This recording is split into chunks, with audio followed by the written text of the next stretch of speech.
Hola, muy buenas noches a todas y a todos. Son las 7 de la noche en punto. Hoy es miércoles 3 de junio del año 2026. Vamos a iniciar nuestra sesión de hoy, la penúltima de este proceso que hemos estado siguiendo. Y voy a pedirles, por favor, que mantengamos los micrófonos en silencio para que podamos llevar la secuencia sin interrupciones. Como en las sesiones Claro, anteriores, cualquier río. Si fuera de cualquier río, todo el mundo. como en las sesiones anteriores, yo voy a apagar la cámara para que se enfoquen en la presentación que voy a ir haciéndoles y podamos llevar la secuencia de este recorrido que vamos a hacer hoy. Entonces, iniciamos.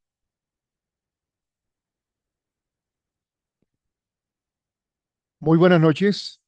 En esta cuarta sesión de la Serviteca Matrimonial vamos a acercarnos a una etapa de la vida conyugal que pocas veces recibe la atención que merece, la etapa del nido vacío. Voy a compartirle la pantalla para que podamos ir llevando la secuencia y antes de iniciar me gustaría que me confirmaran si el sonido está bueno, si se escucha bien la señal.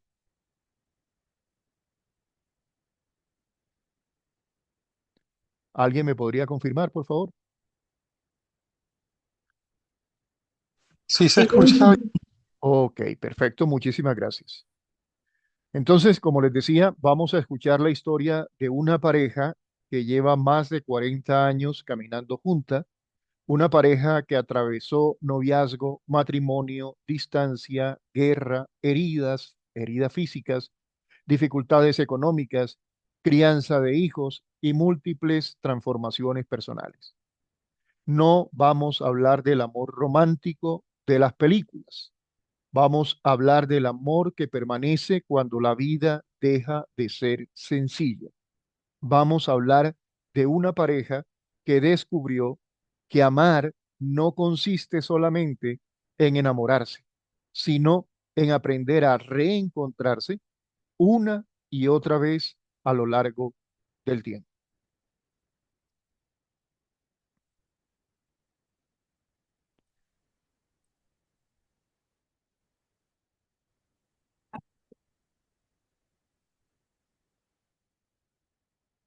Vamos a hablar ahora entonces, dentro de esta secuencia que estamos trabajando, de cómo las parejas, desde el enfoque de nuestro estudio, que es un enfoque fenomenológico, hermenéutico y existencial que ya expliqué en la primera sesión, cómo esas parejas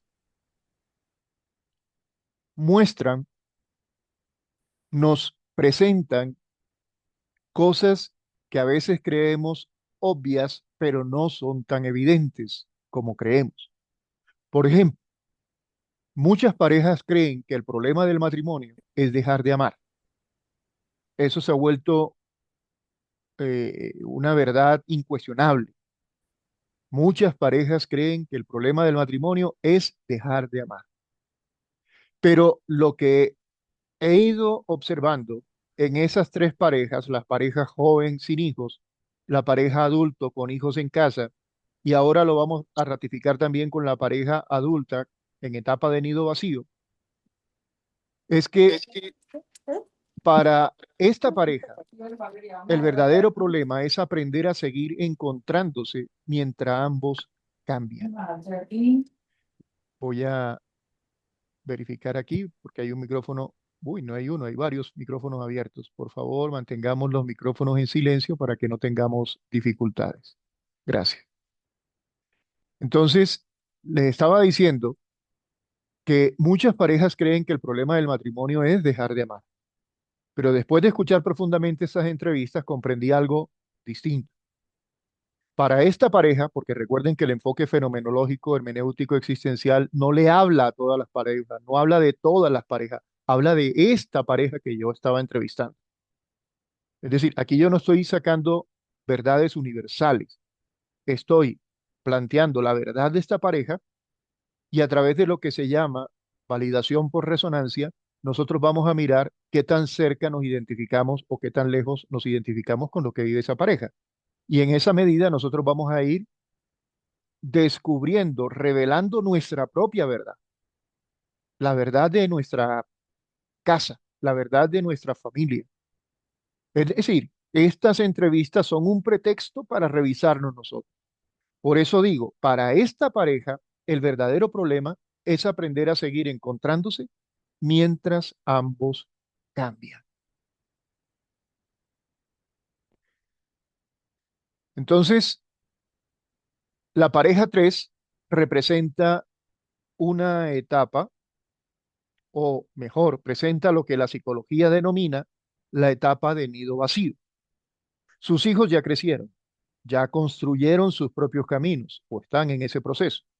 Ya no habitan cotidianamente el hogar, pero el nido vacío no significa simplemente que los hijos se fueron. Significa que la pareja vuelve a encontrarse frente a frente. Después de muchos años dedicados a la crianza, reaparece una pregunta fundamental. ¿Quién eres tú hoy? ¿Quién soy yo hoy? ¿Y quiénes somos ahora como pareja? Por eso, esta etapa puede convertirse en una crisis o en una oportunidad. Y en esta historia veremos cómo fue vivida como una oportunidad para reencontrarse. El origen del vínculo, ¿dónde empezó todo? Toda historia de amor tiene un momento fundamental. ¿Se acuerdan que el de la pareja uno fue en un gimnasio? El de la pareja 2 fue ella saliendo de la universidad, había una situación policíaca en ese entorno y le dieron el chance. Esta pareja, en esa historia, ese momento de enganche, por decirlo así, ocurrió en Cúcuta en el año 1980. Eran dos adolescentes que apenas tenían 16 añitos, se encuentran en una fiesta de graduación. Aparentemente no ocurrió nada extraordinario. Sin embargo, desde una mirada fenomenológica, sabemos que existen acontecimientos que transforman completamente el horizonte de una vida. Un encuentro, una mirada, una conversación y de repente el futuro comienza a reorganizarse alrededor de esa persona. Lo que parecía una fiesta cualquiera terminó convirtiéndose en el punto de partida de una historia que ya lleva más de 40 años. 40 años de vida compartida. Y todo empezó con una mirada. Todo empezó en una fiesta.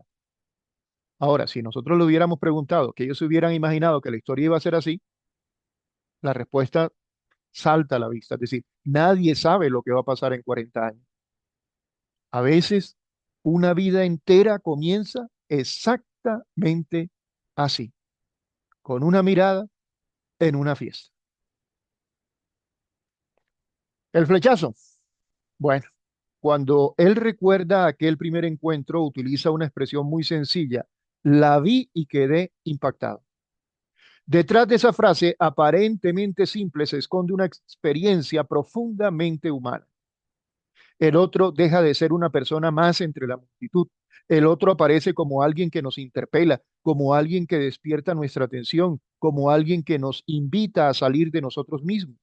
Por eso, la fenomenología afirma que el enamoramiento no es simplemente una emoción, es una forma particular de percibir el mundo. El otro aparece ante mí no como un objeto, sino como un acontecimiento. Y desde ese momento comienza la aventura de descubrir quién es realmente esa persona. Recuerden que yo tengo la cámara apagada para que ustedes vayan mirando la pantalla y vayamos llevando la secuencia. Hay algo muy interesante en esa historia. El amor no surgió aislado de la comunidad, surgió dentro de una red familiar profundamente significativa. Había tradiciones, valores, había fe, había vínculos comunitarios. El noviazgo implicó también el encuentro entre las familias, la aprobación de los padres, las conversaciones con el suegro, la integración progresiva de dos mundos. Hoy, muchas relaciones nacen desconectadas de cualquier horizonte comunitario. En cambio, para esta pareja, amar significaba también entrar en una historia compartida, la historia de las familias de origen. Eso implicaba asumir tradiciones, recibir una herencia cultural y aprender a construir un proyecto como una experiencia común que se sostiene por otros vínculos significativos. Es decir, en ese entonces, pensar en un matrimonio no era solamente pensar en casarme con ella o casarme con él. En el fondo, se casaban con la familia también. Durante las entrevistas apareció una canción que ambos recuerdan con especial cariño. Recuerda, la validación de esa historia se da por resonancia. A la medida en que yo voy contando la historia, tú vas diciendo, ah, sí, yo también tengo una canción, o de pronto tengo un perfume, o de pronto tengo... El hecho es que para esta pareja, la clave estaba en una canción. Podría parecer un detalle menor, pero no lo es. Toda pareja construye símbolos, palabras, objetos, lugares, canciones. La de esta pareja era aquella canción, no sé si ustedes la recuerdan, la canción se llamaba Please Don't Go. A alguien se le abrió el micrófono. Les recuerdo, por favor, es importante mantener el silencio, entre otras cosas porque no queremos enterarnos de los chismes de ustedes. Bueno, les decía entonces que esos signos, esos símbolos son elementos que condensan recuerdos, significados, experiencias vividas. Cuando una pareja escucha una canción que acompañó momentos importantes de su historia, no solamente recuerda hechos, recupera emociones, recupera experiencias, recupera parte de su identidad compartida. Por eso podemos decir que el amor necesita memoria y la memoria necesita símbolos que permitan mantener viva la historia que han construido juntos. La próxima semana yo me voy a detener en este tema de los signos, de los símbolos y cómo en mi trabajo psicológico como psicólogo muchas veces tengo que trabajar con las parejas y con las familias unas estrategias terapéuticas que en otra época era impensable. Estrategias como, por ejemplo, ponerles de tarea hacer el álbum fotográfico. Hoy las familias no tienen álbumes fotográficos. Tienen una cantidad de fotos metidas en el computador que nunca vuelven a ver.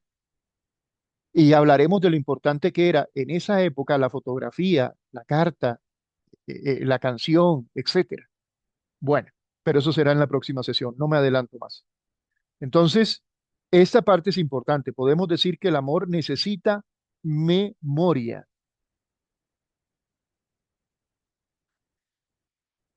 Uno de los aspectos que más llamó mi atención fue descubrir que desde muy jóvenes hablaban de matrimonio. No estaban simplemente disfrutando el presente, estaban imaginando un futuro juntos. Desde una perspectiva existencial, el amor humano necesita proyectarse hacia adelante, necesita preguntarse qué vamos a construir, hacia dónde vamos, qué clase de vida queremos compartir. El vínculo madura cuando deja de centrarse exclusivamente en las emociones del presente y comienza a orientarse hacia una obra común. Por eso esta pareja logró atravesar tantas dificultades, porque no solamente compartían sentimientos, compartían algo muy importante, compartían un proyecto de vida juntos.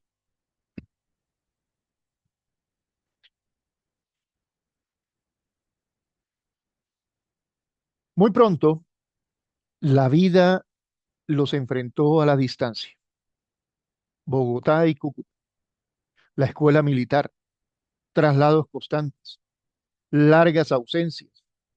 En aquella época no existían videollamadas como hoy, no existía el WhatsApp, no existían las redes sociales, no existía Facebook, Instagram, Twitter, nada de esas cosas.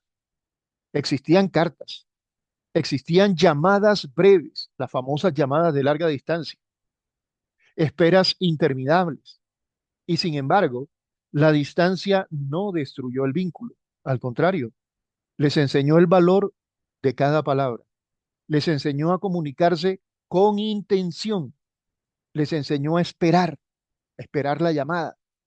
Paradójicamente, hoy tenemos más tecnología para comunicarnos, es decir, en la época en donde más tecnología está al servicio de la comunicación, pero muchas veces estamos emocionalmente más desconectados. La experiencia de esta pareja nos recuerda que la verdadera comunicación no depende de la tecnología disponible, depende de la capacidad de permanecer presentes, presentes en la vida del otro, incluso cuando la distancia parece separar. Podríamos decir incluso que depende de las ganas que tengas.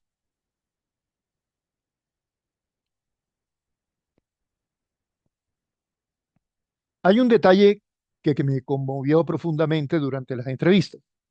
Ellos todavía conservan las cartas, cartas escritas hace décadas, cartas que sobrevivieron el paso del tiempo, cartas que siguen guardadas como si fueran pequeños tesoros existenciales.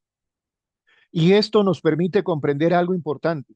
La carta obligaba a detenerse, obligaba a pensar, obligaba a elegir cuidadosamente cada palabra, obligaba a esperar. Entre una carta y otra podían pasar días o semanas. Y durante ese tiempo, el amor aprendía algo que hoy casi hemos olvidado. La paciencia. Sí, así como lo oyen, la paciencia. Vivimos en una cultura de la inmediatez. Todo debe ocurrir ya, ahora, enseguida. Todo debe responderse de inmediato, ahora, enseguida.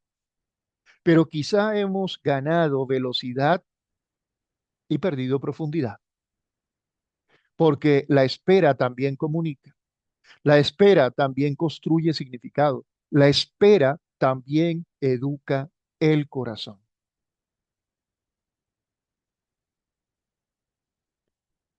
Poco después del matrimonio, apareció una realidad que marcaría profundamente esta historia: el ejército, el ejército, los patrullajes, las operaciones militares,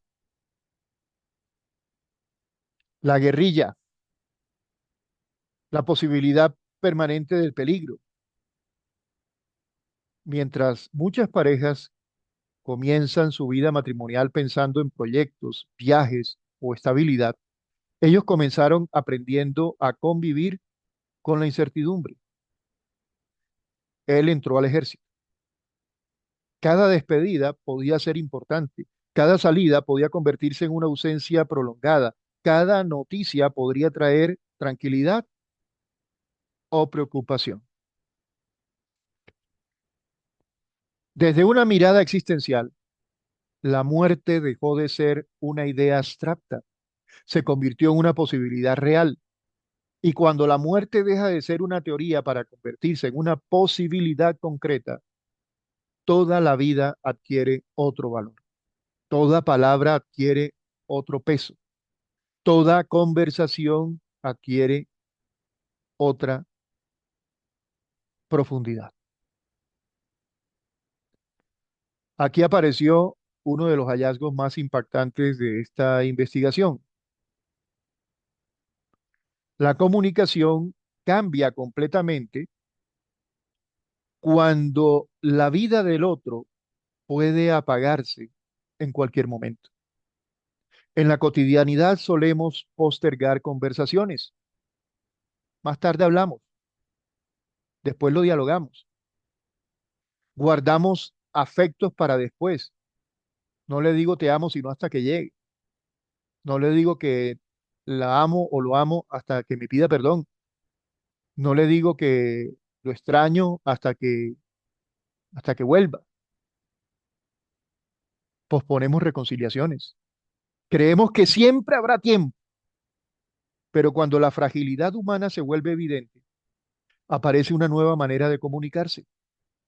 Las palabras dejan de ser automáticas, los silencios dejan de ser indiferentes, los encuentros dejan de darse por sentados, la presencia del otro se vuelve un regalo y la comunicación se transforma en un acto de cuidado. Quizás por eso esta pareja aprendió tempranamente algo que muchos descubren demasiado tarde, que amar también significa vivir conscientes de la fragilidad de la existencia. A veces la gente cree que la muerte le pasa a otros y no a nosotros. A veces creemos que siempre vamos a tener tiempo para decir te amo.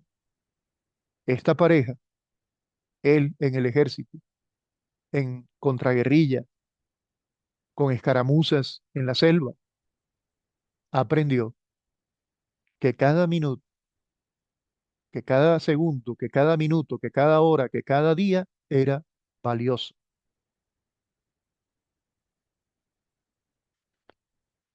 Durante las entrevistas apareció una escena que se repetía una y otra vez. Esperar llamadas, esperar noticias, ir al batallón, esperar cartas, esperar mensajes que confirmaran que todo estaba bien. Para muchas personas una llamada telefónica es simplemente eso, una llamada telefónica. Para ellos podía significar algo mucho más profundo. Cada llamada podía traer tranquilidad o podía traer tragedia. Cada timbre podría cambiar completamente el estado emocional de una familia. Y eso nos permite comprender que los objetos tecnológicos no tienen significado por sí mismos. Su significado depende de la experiencia humana que contienen. Para esta pareja, el teléfono dejó de ser un aparato. El teléfono se convirtió en un puente hacia la esperanza. Llegamos ahora a uno de los momentos más intensos de toda la investigación. Una emboscada, disparos, granadas, confusión y él queda gravemente herido. Y la posibilidad real de perder al ser amado se hace evidente. Debo confesar que en este punto la investigación prácticamente dejó de ser solamente académica, porque escuchar a una pareja narrar el momento en que casi pierde al otro transforma profundamente a quien escucha. Ya no estamos hablando de teorías, ya no estamos hablando de conceptos. Entonces, ¿de qué estamos hablando? Estamos hablando de vulnerabilidad humana en su forma más radical. Estamos hablando del instante en que la vida parece quebrarse. Y precisamente allí comenzó a revelarse con más claridad el significado profundo de su comunicación. Recuerden que la investigación se llama Sentido de la comunicación en la vida conyugal. Entre los relatos apareció una llamada particularmente significativa, una llamada breve, una llamada diferente, una llamada que contenía solamente unas pocas palabras y ocurrió antes de la emboscada. Él llama, ella contesta, él dice, te amo, cuida a la niña. Nada más, sin explicaciones, sin contexto, sin detalles. Y sin embargo, esas pocas palabras contenían toda una vida. A veces el ser humano presenta o presiente su fragilidad. A veces percibe algo importante que está a punto de ocurrir. Y en esos momentos desaparece todo lo accesorio. Lo esencial emerge con claridad. Lo verdaderamente importante encuentra finalmente las palabras para decirse. Y en ese momento, aunque todavía no había pasado nada, él dice, te amo, cuida a la niña. Existe una paradoja profundamente humana. Muchas personas descubren cuánto aman solamente cuando sienten que pueden perder aquello que aman. Yo estoy seguro que ustedes han oído también el refrán que dice, nadie sabe lo que tiene hasta que lo pierde.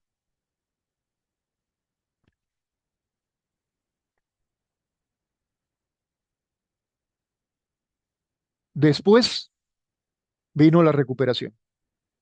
la convalecencia en el hospital y la recuperación. Vienen los hospitales, las terapias, las limitaciones físicas, las dificultades económicas, los cambios que toda lesión profunda produce en una familia. Sin embargo, ocurrió algo inesperado.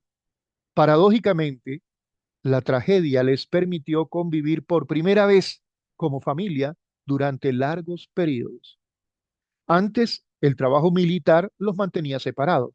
Ahora debían permanecer juntos, cuidarse, acompañarse, reconstruirse.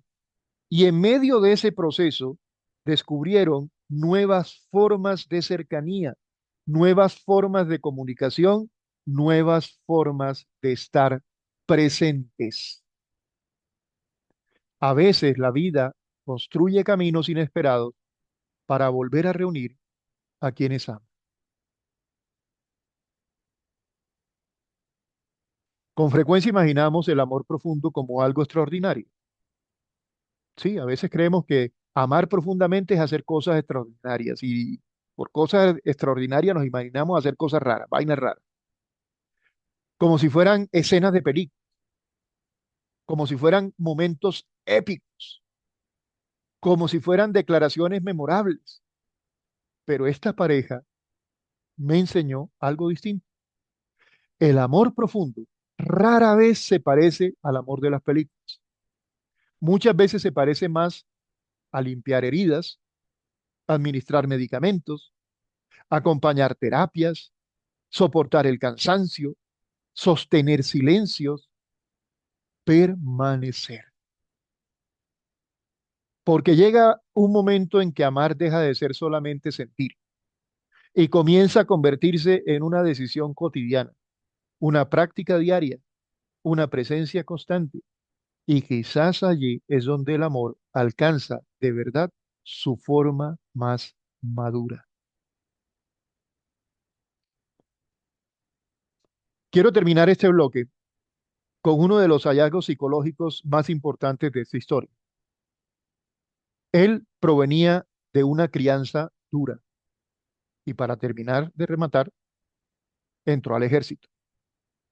Una educación exigente, poco expresiva emocionalmente. Ella, por su parte, provenía de un contexto más afectivo, más verbal, más abierto emocionalmente, y allí apareció un desafío frecuente en muchas relaciones. No necesariamente faltaba amor, faltaba traducción.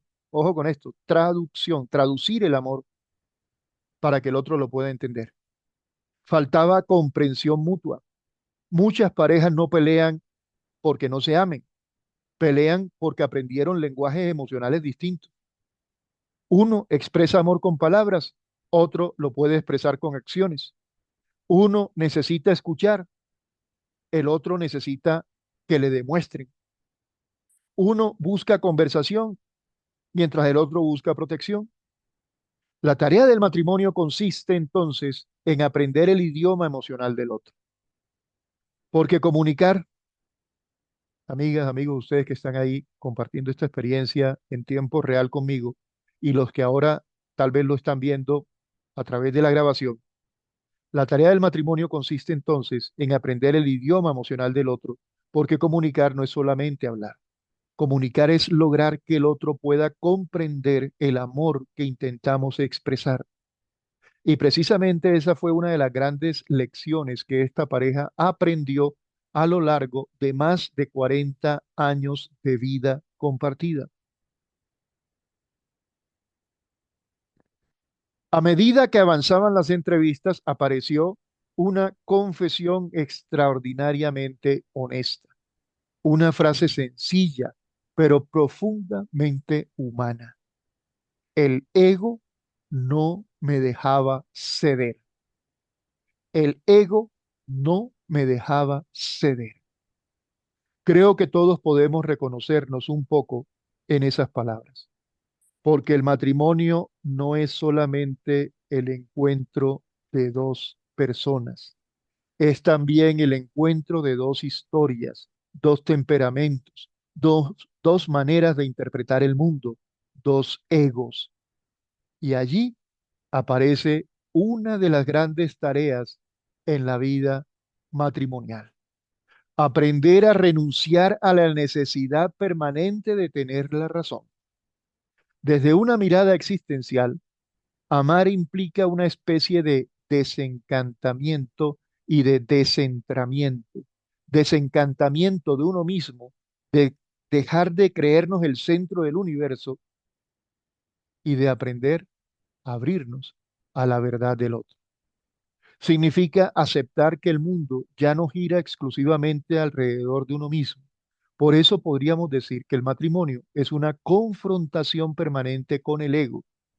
El enemigo no es el otro, el enemigo es tu ego. Y precisamente por eso puede convertirse en una escuela privilegiada de madurez humana. Y esta frase la voy a resaltar con resaltador rojo para que quede brillante y la podamos ver. El matrimonio, tal como lo han ido revelando estas tres parejas, es una escuela de humanismo, es una escuela donde podemos aprender a ser mejores seres humanos, mejores seres eh, eh, eh, planetarios. Pero lamentablemente, como en toda escuela, hay quienes ganan y hay quienes pierden la materia. Y lo triste es que los que pierden la materia, algunos se rinden y no quieren estudiar para mejorar sus calificaciones en esa materia. Vean, es muy fácil. Cuando uno pierde una materia en el colegio, uno busca un profesor que le ayude a entender. En la vida matrimonial, no. La gente se raja en esta materia importante, esta materia que es el centro de la vida conyugal, cómo derrotar al ego. ¿Y cuál es la decisión que toman? Ah, yo soy así, he sido así y seguiré siendo así. En una conferencia que yo daba en un colegio hace muchos años, Colegio San José, en la ciudad de Bogotá, ahí casi todos los sábados yo tenía que dar la misma conferencia en la escuela para padres. Habíamos escrito el código de ética del colegio y tenía que hacer esa presentación con todos los papás del colegio. Todos los sábados prácticamente yo explicaba esto.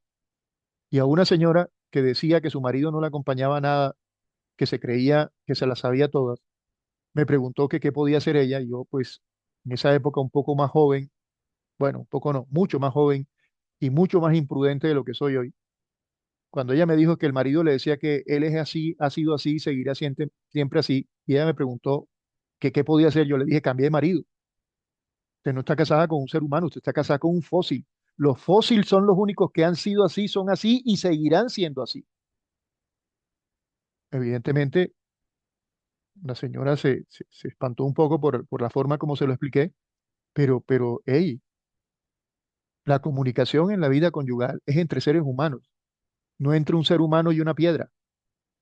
Entonces, la comunicación en este punto nos dice que la vida conyugal es una escuela para aprender a hablar, es una escuela para aprender a comunicarse, es una escuela para aprender a ser mejor persona. Esta pareja con 40 años ha ido caminando en ese proceso, ha ido aprendiendo a mejorar su proceso de comunicación. Lo mismo hicieron la pareja anterior, la pareja número 3 que tenían 30 años. Y lo mismo la pareja más joven, la que apenas llevaba, creo que eran 2 añitos, 3 añitos de casado en ese momento. Seguimos entonces.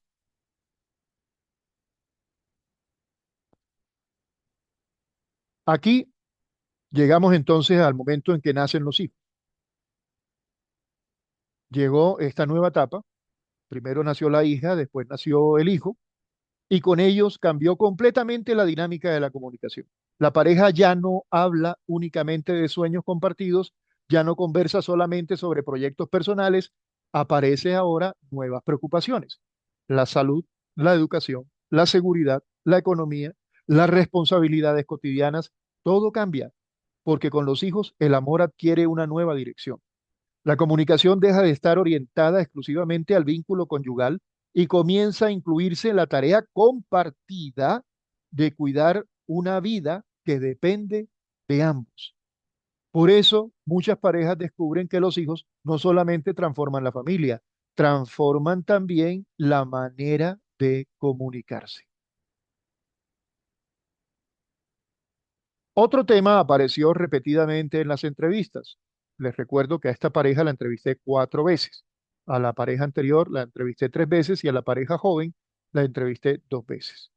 Entonces, otro tema que apareció repetidamente en las entrevistas fue el dinero, pero no entendido únicamente como economía, no.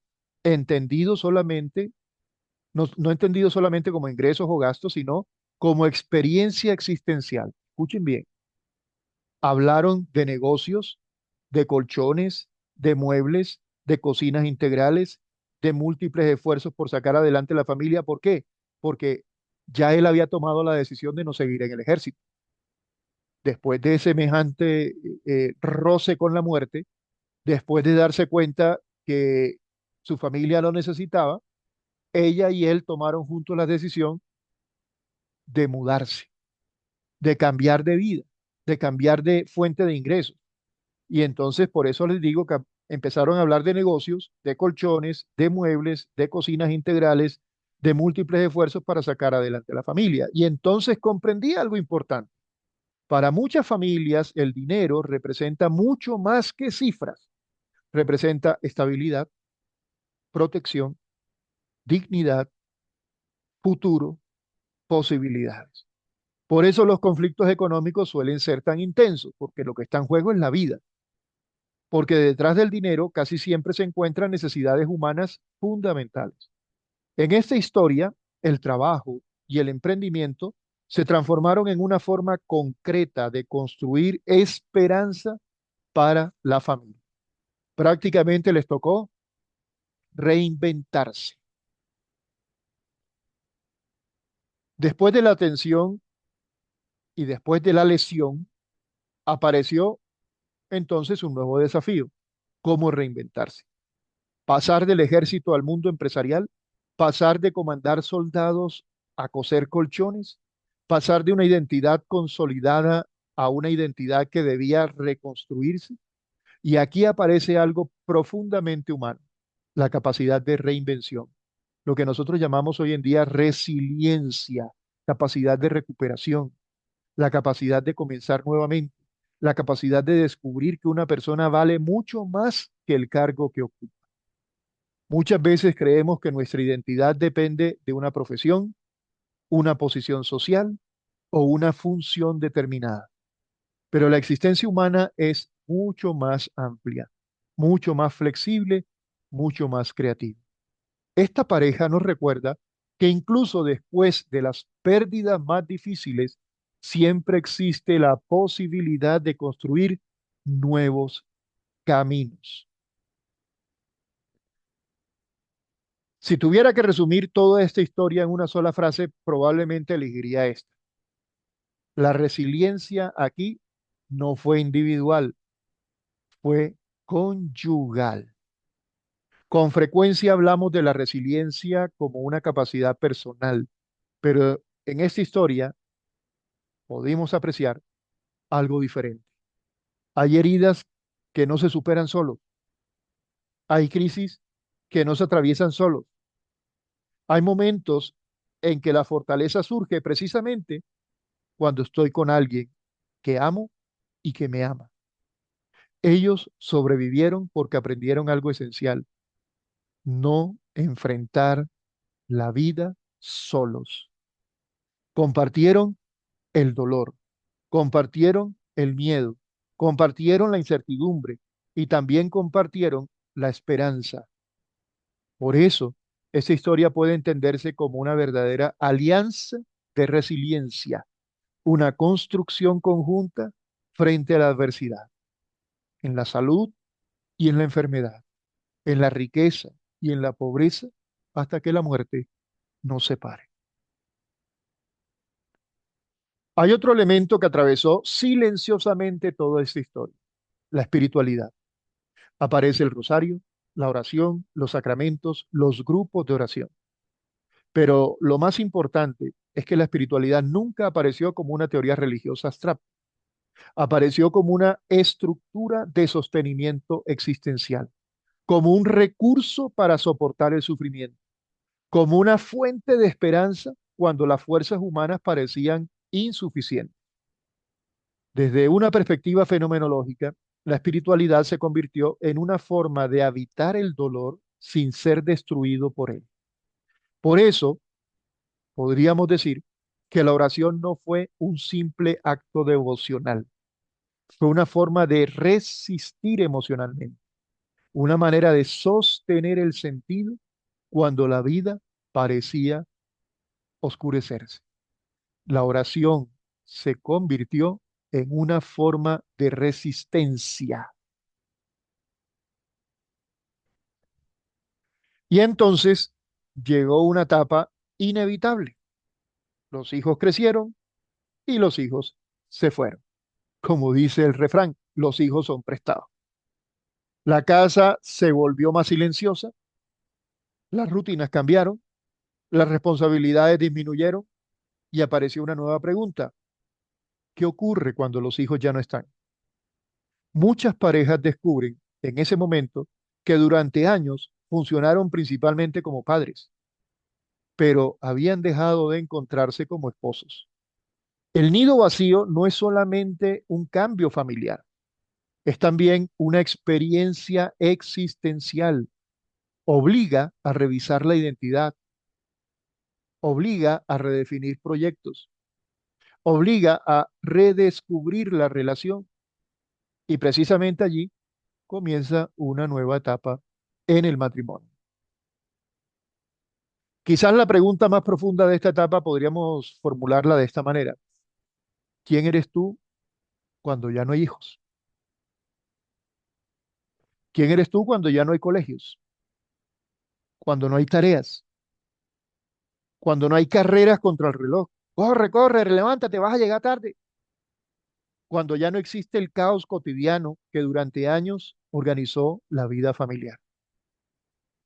Esta pregunta es mucho más profunda, ¿oyeron? Mucho más profunda de lo que parece, porque no solamente interroga a la pareja, interroga a la persona, interroga quién eres, interroga para qué existes, cuál es la razón de tu existencia. Y muchas veces el nido vacío se convierte precisamente en la oportunidad de responder nuevamente esa pregunta.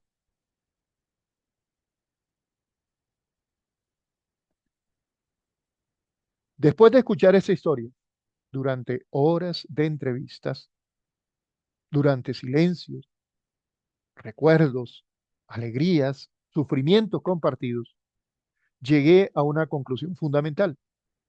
La comunicación conyugal no consiste simplemente en hablar, no consiste únicamente en intercambiar información, no consiste solamente en expresar emociones.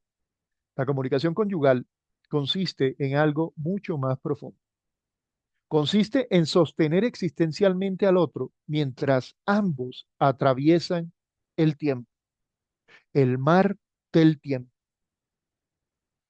Implica sostenerlo cuando hay abundancia, sostenerlo cuando hay escasez, sostenerlo cuando hay salud, pero también sostenerlo cuando llega la enfermedad, sostenerlo cuando llegan los hijos y sostenerlo cuando los hijos se van. Se trata de una forma de acompañamiento, se trata de una forma de permanencia. La comunicación auténtica es, en última instancia, óyeme bien, una forma de presencia, una forma de presencia. Amor sin comunicación no es amor. Amor sin presencia no es amor. Es un cascarón vacío. Quiero terminar con una reflexión personal que nació al escuchar esta historia. Durante mucho tiempo la cultura nos ha enseñado que el amor verdadero es aquel que nunca encuentra dificultades, que nunca sufre, que nunca atraviesa crisis. Sin embargo, la experiencia humana parece enseñarnos exactamente lo contrario. El amor maduro no es el que nunca sufrió, es el que después del sufrimiento todavía decide permanecer. Es el que continúa diciendo nosotros, cuando la vida ofrece razones para abandonar. Es el que transforma las heridas en aprendizaje, las pérdidas en sabiduría, la fragilidad en encuentro. Y quizá por eso, después de escuchar esta historia, comprendí algo que atraviesa toda mi investigación doctoral. El sentido de la comunicación en la vida conyugal no consiste únicamente en compartir palabras, consiste en compartir la existencia y permanecer juntos mientras la vida acontece. Lo que más le duele a un matrimonio en crisis es sentir que el otro me sacó de su vida, que no formo parte de su existencia, que tiene tantos secretos, tantos guardados, que ya lo desconozco, la desconozco, no sé quién es. Repito entonces, el sentido de la comunicación en la vida conyugal no consiste únicamente en compartir palabras, consiste en compartir la existencia. Ahora, eso no significa que tienes que meterte a la fuerza en la vida del otro, llenarlo de pullas y de indirectas. No falta el que al escucharme ahora está diciendo, oíste, oíste, mira, hey, así no funciona, así no funciona. Abrirse significa volverse vulnerable frente al otro. Lamentablemente muchas personas no se abren frente al otro porque cuando se abren, los reciben con garrote. Entonces esto tiene que ser una combinación de amor de lado y lado. Amor para abrirse y amor para recibir con alegría lo que el otro me está mostrando. Con gratitud lo que el otro me está mostrando. Y lo que hay que trabajar juntos, hay que trabajarlo juntos. Y lo que a ti te toca trabajar solo, pues busca ayuda y trabaja solo.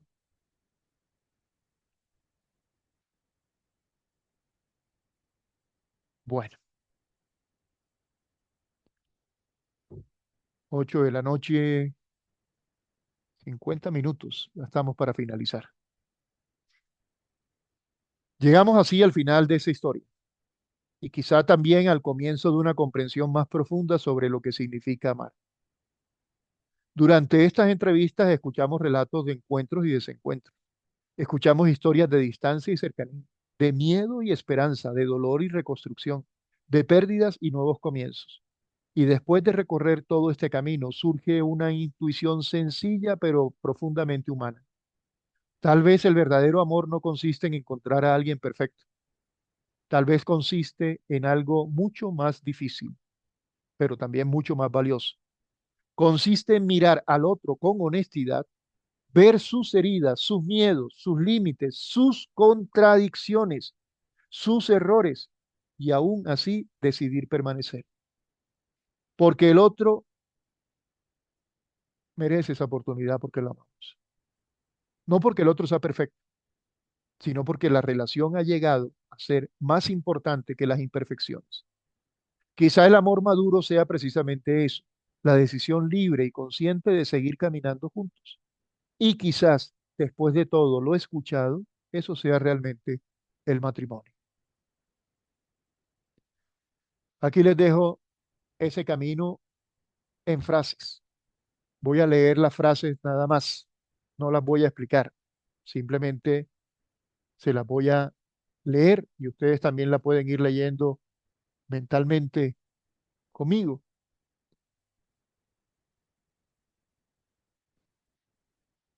Toda historia de amor tiene un instante fundacional. El amor necesita memoria. La distancia transforma la comunicación. La espera también comunica.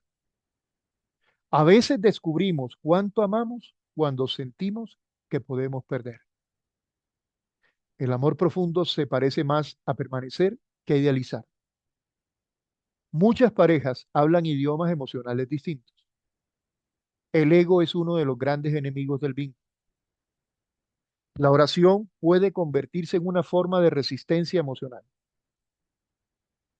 Resistencia en el buen sentido de la palabra, ¿no? Resistir a las crisis.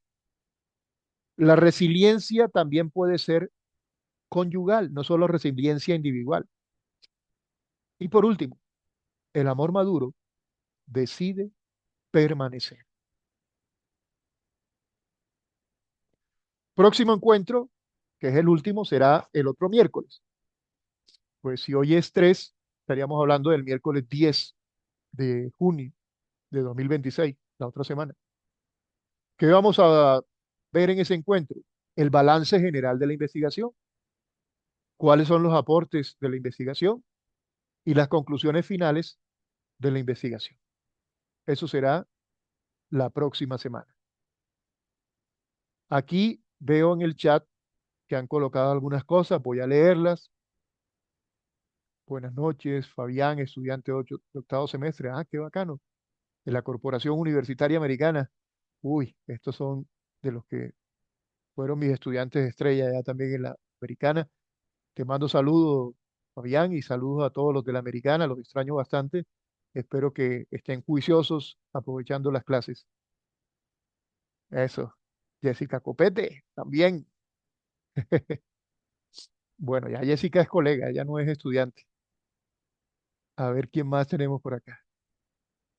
Estuve leyendo un libro de Walter Rizzo que se titula Enamorados o esclavizados. Manifiesto que una liberación emocional parte de la relación de pareja.